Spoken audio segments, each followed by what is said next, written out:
మన ప్రభు అయిన యేసుక్రీస్తు నామంలో మీ అందరికీ హృదయపూర్వకంగా శుభాలు తెలియజేస్తూ ఉంటున్నాను. దేవుని యొక్క వాక్యంలోకి ప్రవేశిద్దాం. ప్రతి ఒక్కరు కూడా బహు వినయ విధేయతలతో ప్రభు యొక్క లేఖన భాగాలను జాగ్రత్తగా పరిశీలించవలసిందిగా మనవి చేస్తూ ఉంటున్నాను. శిలువను గురించి ధ్యానిస్తూ ఉంటున్నాం. క్రీస్తు యొక్క శ్రమలు, క్రీస్తు యొక్క ఆఖరి ఘడియలను గురించి ఎక్కువగా ధ్యానం చేస్తూ ఉంటాం. మంచిది. ఈరోజు ఒక సంచలనాత్మకమైనటువంటి అంశాన్ని మీ మధ్యకు తీసుకురావడానికి ప్రభు యొక్క ఆత్మచేతని ప్రేరేపించబడతా ఉంటున్నాను. అంశం ఏంటంటే సిలువ శత్రువు, ఎనిమీ ఆఫ్ క్రాస్. సిలువ శత్రువు. సిలువకు కూడా శత్రువు ఉన్నారా? అసలు ఇంతకీ సిలువ ఏంటి? సిలువ శత్రువు గురించి వినాలంటే అసలు సిలువ అంటే ఏంటో మనం జాగ్రత్తగా పరిశీలన చేయాలి. సిలువ అనేటువంటి మాటకు అర్థం ఏంటంటే శ్రమలు, అవమానములు, శాపములు అనేవి వస్తాయి.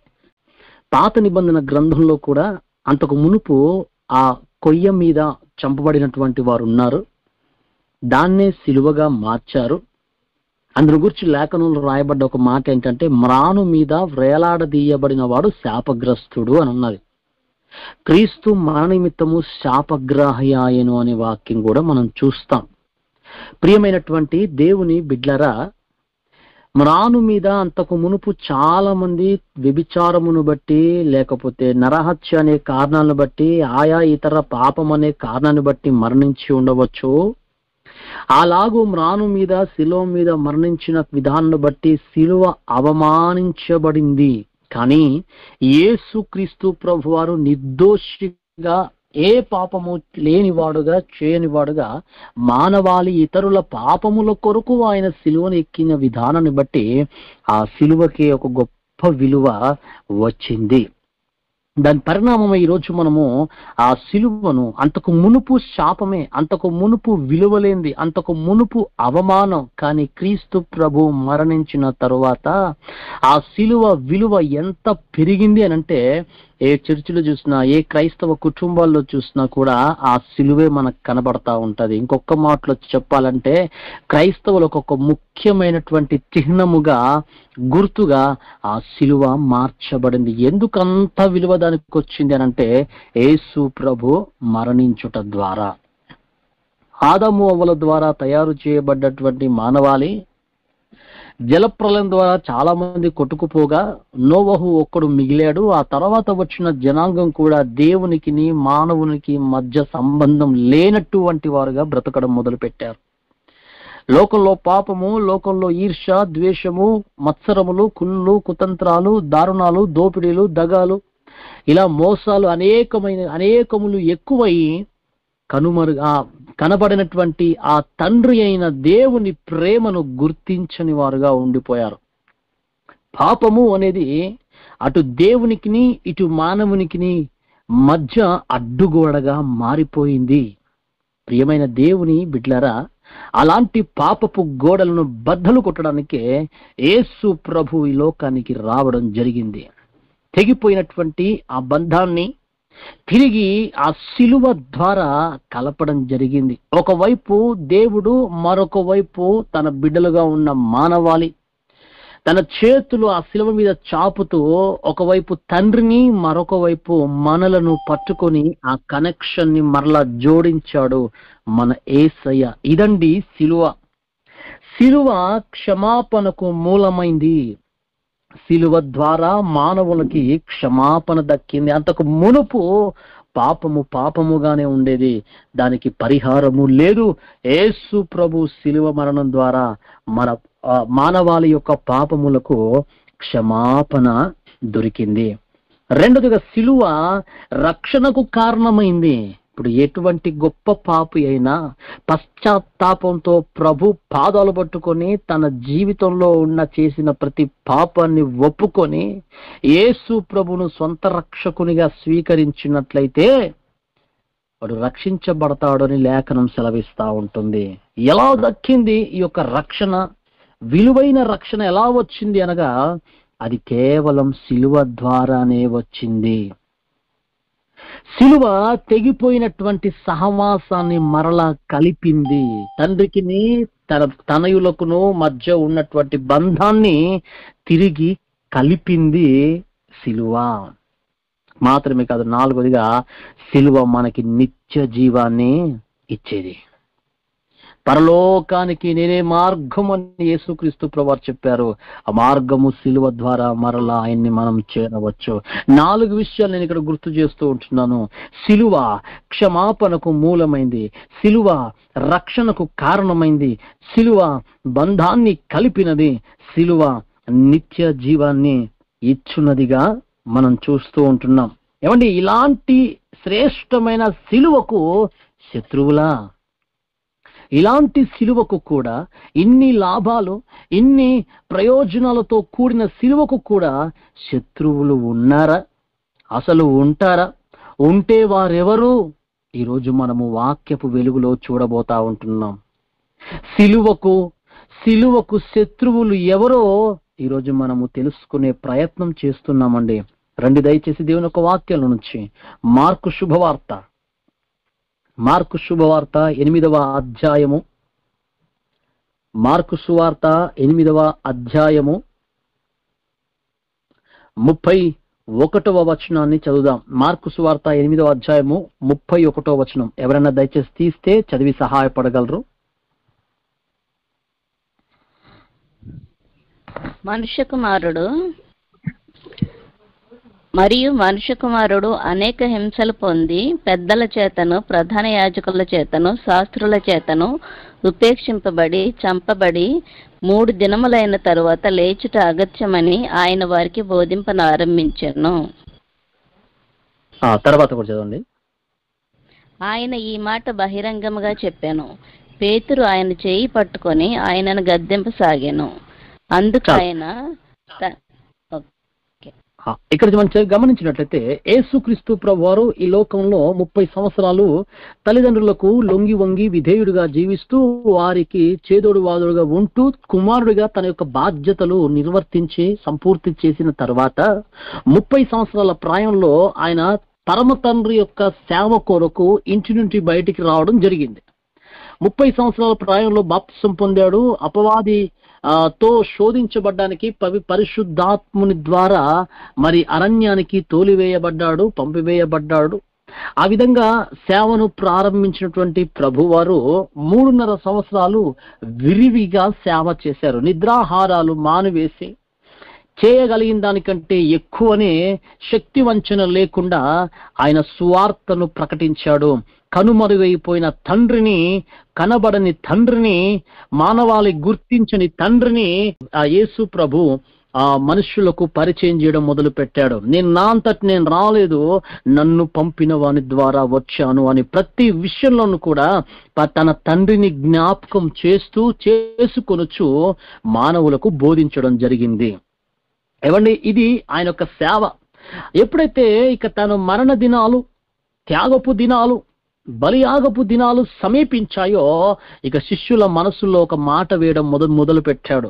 ముందు నుంచే చెప్తూ వస్తున్నాడు, మనుష్య కుమారుడు ఇదిగో మనుష్యుల చేత ద్వేషించబడతాడు, దూషించబడతాడు, అవమానించబడతాడు, కొట్టబడతాడు, తిట్టబడతాడు, నరకబడతాడు, అనేక రకాలుగా నలగొట్టబడి చంపబడతాడు. అయితే 3వ దినాన మరలా తిరిగి లేస్తాడు.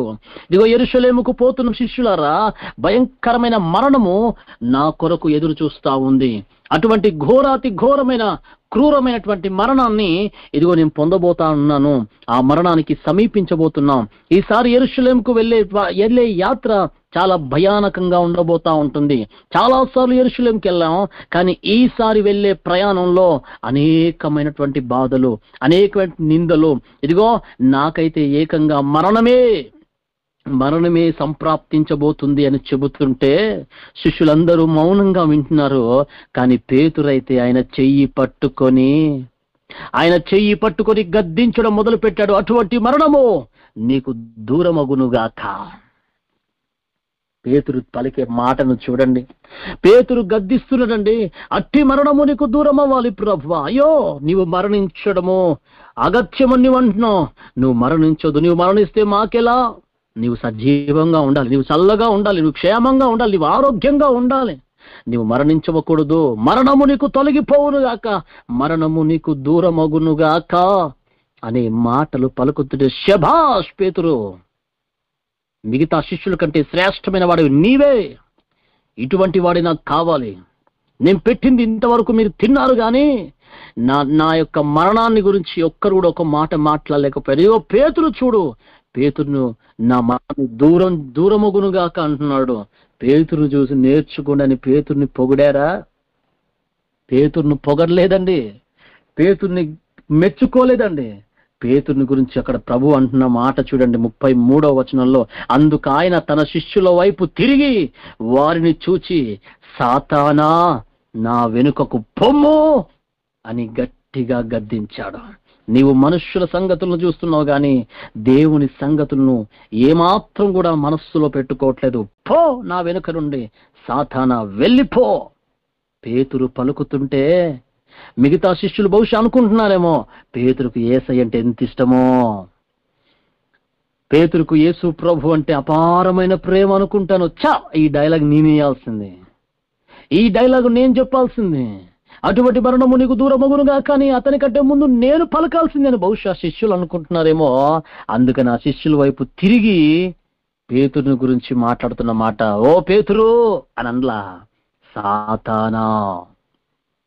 శిష్యుడే, కానీ శిష్యుల్లో చేరింది ఎవరో తెలుసా? దుష్టుడైన అపవాది. మరణము దూరంగా ఉండాలని ఆశించేటువంటి అపవాది ఇదిగో ఆ ప్రయత్నమే చేస్తున్నాడు ఇక్కడ. ఆడికి తెలుసు యేసు ప్రభు మరణిస్తే ఆయన రక్తము కారుతుందని, ఆయన రక్తము మానవాళి యొక్క పాపములను కడగడానికి యోగ్యమైనదని, ఆయన రక్తము ద్వారా సమస్తమైన పాపములకు విమోచన దక్కుతుందని, క్షమాపణ దొరుకుతుందని, ఆయన శిలువ మరణం ద్వారా రక్షణ వస్తుందని, తెగిపోయిన తండ్రి యొక్క బంధము తిరిగి కలుస్తుందని, నిత్య జీవానికి మార్గము లేదని, ఆ మార్గము తిరిగి ఆయన యొక్క శిలువ మరణం ద్వారా లభిస్తుందని అపవాదికి తెలుసు. అందుకనే వాడు చేస్తున్న ప్రయత్నం ఏంటో తెలుసా? డైరెక్ట్ గా నేను చెబితే ఆయన పట్టించుకోడు. అప్పటికి యేసుక్రీస్తు ప్రభువారు ఉపవాసపు దినములు 40 దినాలు ఉన్నప్పుడు అపవాదిగా డైరెక్ట్ గా వెళ్ళి శోధించే ప్రయత్నం చేశాడు, తన వైపు త్రిప్పుకుండే ప్రయత్నం చేశాడు. ఆయన బలహీనతలో చేరి, ఇదిగో ఆకలిస్తుంది కదా, ఆ రాళ్ళు తినొచ్చు కదా, రాళ్ళను రొట్టెలుగా మార్చుకోవచ్చు కదా అని అనేక రకాలుగా తన వైపు వంచుకునే ప్రయత్నం చేశాడు. అక్కడ వాడు విఫలమయ్యాడు. గమనించండి, అక్కడ వాడు విఫలమయ్యాడు. అక్కడ అపవాదిని సాతాన్ని యేసయ్య జయించాడు, వాక్యాన్ని చేత పట్టుకొని జయించాడు. అందుకని డైరెక్ట్ గా రాలేక శిష్యుల్లో దూరి ఇక ప్రయత్నం చేస్తుంది. మొదటి నుండి వాడికి అదే బుద్ధి, అపవాది గాని స్వభావం అదే. డైరెక్ట్ గా రాడు. ఆది కాండంలో మనం చూస్తాం, సర్పం రూపంలో వచ్చాడు. యేసు ప్రభు యొద్దకు వచ్చేసరికి డైరెక్ట్ గా వస్తే అక్కడ విఫలమయ్యాడు. ఇప్పుడు డైరెక్ట్ గా రాలేక వాడు ఎలా వస్తాడో చూసారా ప్రియులారా?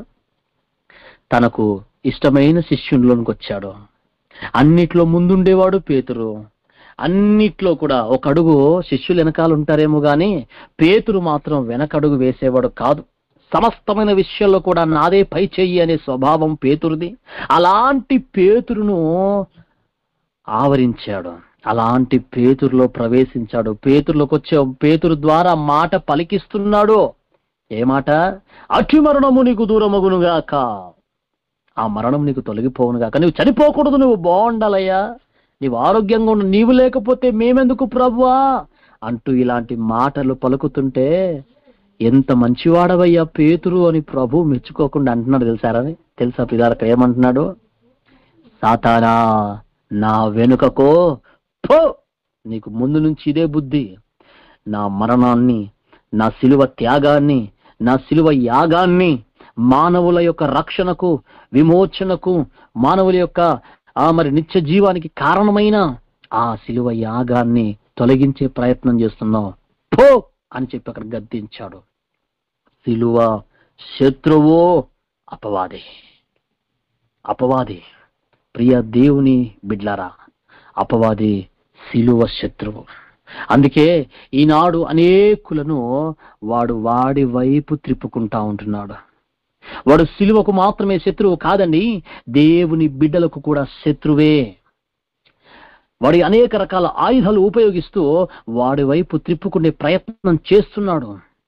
ఆ పరమ తండ్రి లేకపోతే ఆ యేసు ప్రభు ఎలాగో నాకు లొంగలేదు, కనీసం ఆయన బిడ్డలుగా ఉన్నటువంటి వారినైనా నా చేతికి లొంగించుకుంటాను, ఆ బిడ్డలనైనా నా వైపు త్రిప్పుకుంటాను, నరకం వైపుగా తీసుకెళ్తాను, ఎలాగో కల్లా యేసు ప్రభు మరణించడం ద్వారా నిత్య జీవానికి మార్గము తెరవబడింది, ఆ మార్గములోనికి పోకుండా విశాలవంతమైన మార్గమైన ఆ నరకం వైపుగా తీసుకెళ్తానని చెప్పి మాటను అనేక రకాలుగా భ్రమపెట్టి, బాధ పెట్టి, భయపెట్టి ఇదిగో ఇట్టి రీతిగా పాపంలోనికి పడవేస్తా ఉన్నాడు.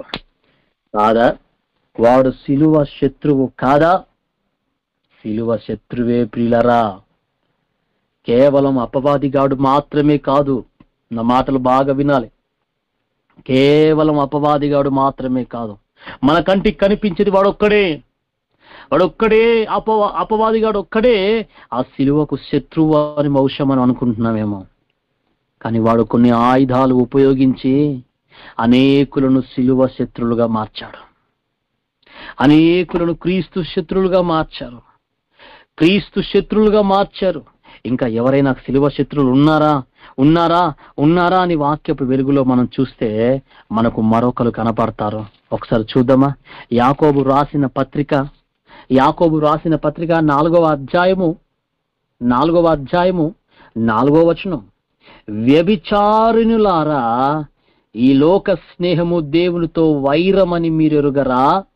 కాబట్టి ఎవడు ఈ లోకముతో స్నేహము చేయగోరునో వాడు దేవునికి శత్రువగును. He is the enemy of God. దేవునికి శత్రువు. యాకోబు 4:4. దేవునికి శత్రువు ఎవరంట? ఈ లోక స్నేహము చేయగోరువారు, ఈ లోక స్నేహములో పడిపోయినటువంటి వారు అటు దేవునికి ఇటు సిలువకు కూడా శత్రువులే. ఈ లోకం సాతాను గాని యొక్క ఆయుధం. వాడు ఆయుధం అది ప్రియులరా. లోకంలో ఉన్నదంతా కూడా శరీరాశ, నేత్రాశ, జీవపు డంభము. ఇవి తండ్రి వలన కలిగినవి కాదు, అపవాది సంబంధమైనవి అని లేఖనం సెలవిస్తా ఉంటుంది. అవి వాడు ఆయుధాలు వాడు చేతిలో పెట్టుకొని తిరుగుతున్నాడు. నేటి యువత పైన, నేటి విశ్వాసుల పైన, నేటి మానవుల పైన ఆ ఆయుధాలు విసురుతున్నాడు. లోకం మోజులో పడిపోతున్నాడు మానవుడు. ఆ ఆయుధాల బారిన పడిపోతున్నారు, ఆయుధాలకు లొంగిపోతున్నారు, లోకంలో పడిపోవడం ప్రారంభించేశారు. ఇప్పటికే చాలా మంది లోకంలో పడిపోయారు. పౌలు గారు పక్కన తిరిగేటువంటి సేవకుడు దేమా, ఆ దేమా మీద కూడా ఈ ఆయుధాన్ని విసిరితే ఆ లోక స్నేహాన్ని ప్రీతిగా భావించి పౌలును విడిచిపెట్టి వెళ్ళిపోయాడని 2వ తిమోతి పత్రిక 4వ అధ్యాయం 10వ వచనంలో మనం చూస్తాం. తిమోతి 2వ పత్రిక 4:10లో మాట ఉంటది, దేమా ఇహలోకమును స్నేహించి నన్ను విడిచిపెట్టాడు. శత్రువండి.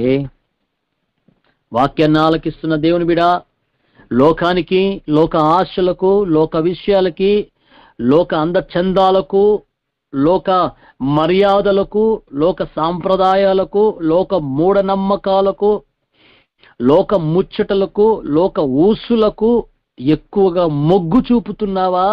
బైబిల్ సెలవిస్తుంది, నీవు కూడా దేవునికి శత్రువే. సిలువ శత్రువు కేవలం సాతానుగాడు మాత్రమే కాదు, సిలువ శత్రువు ఇంకా అనేకులున్నారు. ఇదిగో లోకాన్ని అమితముగా ప్రేమించువారు, ఇదిగో వారు సిలువకు అటు క్రీస్తుకు శత్రువులు అన్న విషయాన్ని నేను ఇక్కడ మీకు జ్ఞాపకం చేస్తున్నాను. మరొక వచనాన్ని చూద్దాం, దయచేసి చూడండి. లూకా సువార్త 5వ అధ్యాయము 1వ వచనం. లూకా సువార్త 5వ అధ్యాయము 1వ వచనం. ఎవరైనా ఒకరు చదువుతారా?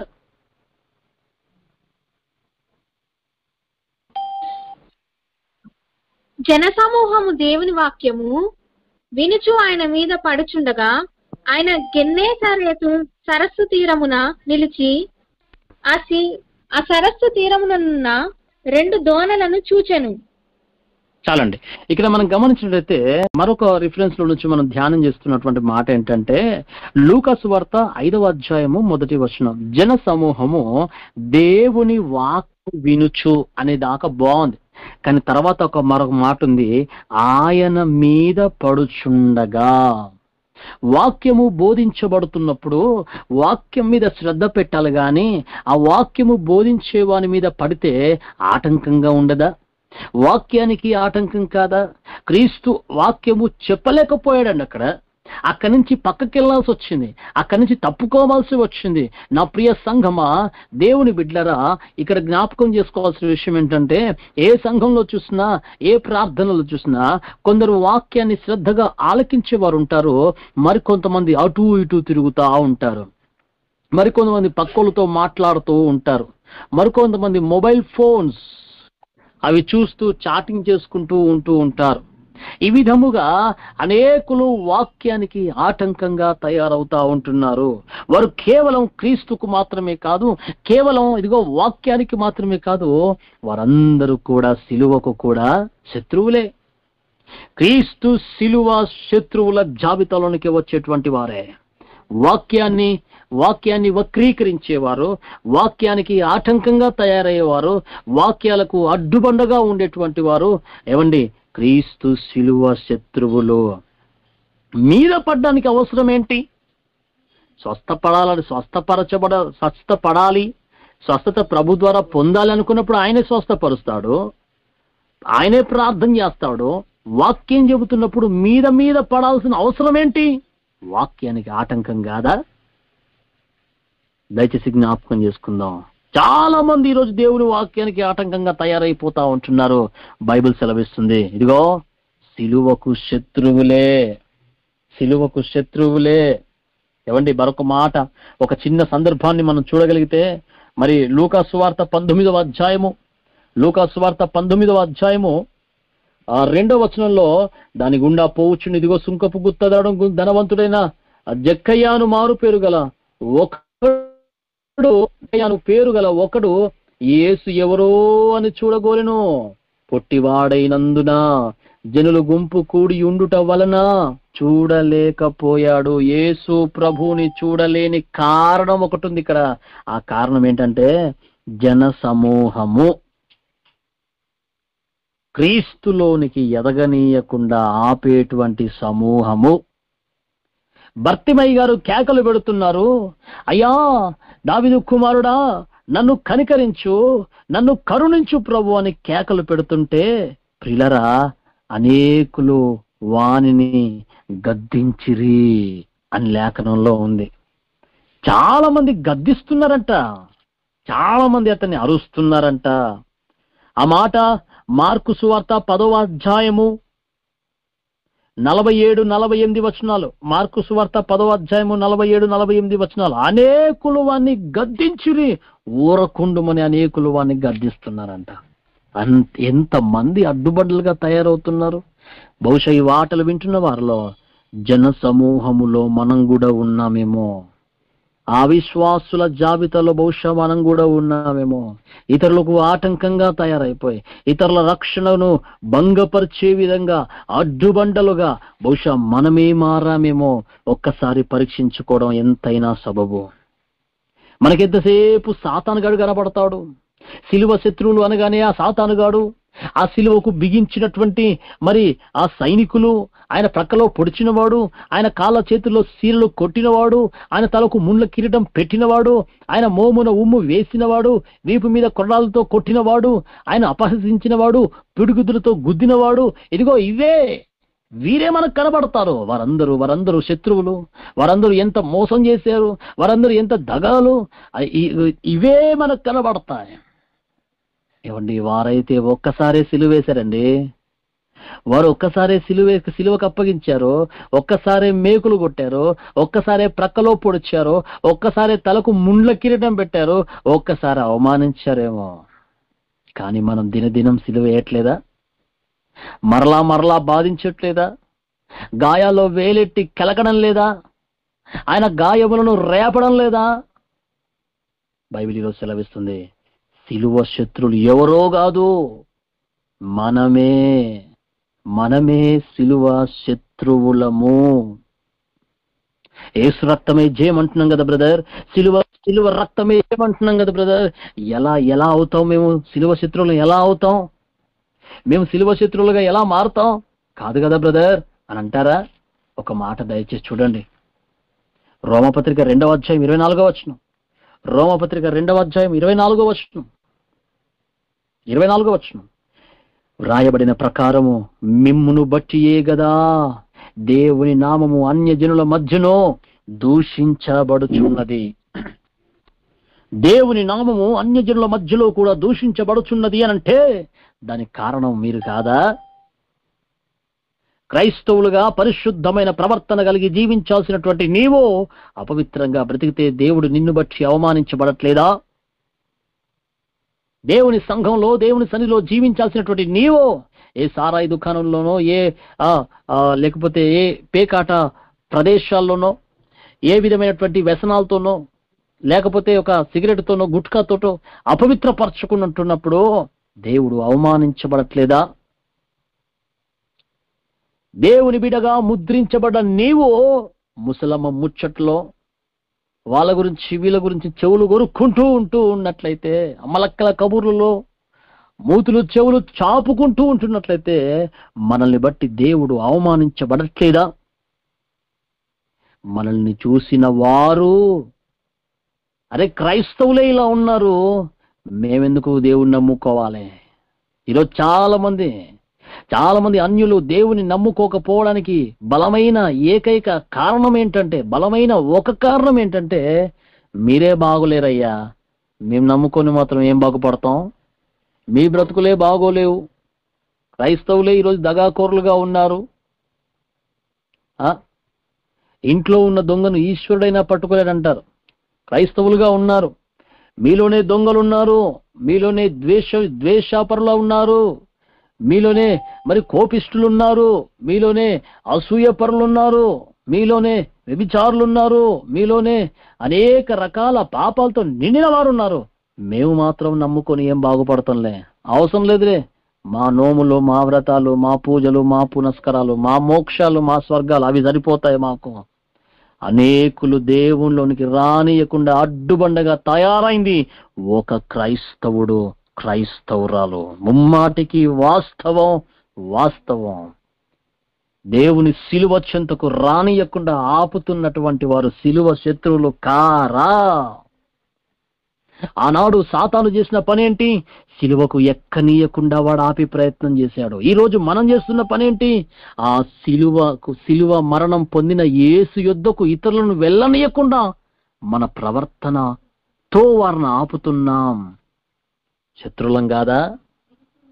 శత్రువులమే. పైపెచ్చు సిలువ పాటలు పాడుతున్నాం, పైపెచ్చు ఆంధ్రక్రైస్తవ కీర్తనల నుంచి నవదినాలు ఎన్నెన్ని పాటలు. నేను పాడొద్దు అని చెప్పడం లేదు, కానీ మన ప్రవర్తన సరిగ్గా ఉండాలి అంటున్నాను. మన ద్వారా నలుగురు ప్రభువులోనికి రావాలి అంటున్నాను. మనల్ని చూసిన వారు ప్రభువుని చూడాలి అంటున్నాను. మనము చేరినట్లుగా సిలువ చింతకు వారిని కూడా చేర్చాలి అంటున్నాను. అలా చేరనీయకుండా నీ మాట, నీ చూపు, నీ క్రియలు, నీ ఆలోచనలు, నీ యొక్క ప్రవర్తన అడ్డుగా వస్తుందేమో పరీక్షించుకో సహోదరా, సహోదరి. సిలువ శత్రువులుగా మనం మారడానికి వీల్లేదు. ఎందుకంటే సిలువ క్షమాపణకు మూలమైందండి. ఆ సిలువ రక్షణకు కారణమైందండి. ఆ సిలువ తెగిపోయిన బంధాన్ని కలిపేదండి. ఆ సిలువ నిత్య జీవానికి నడిపేదండి.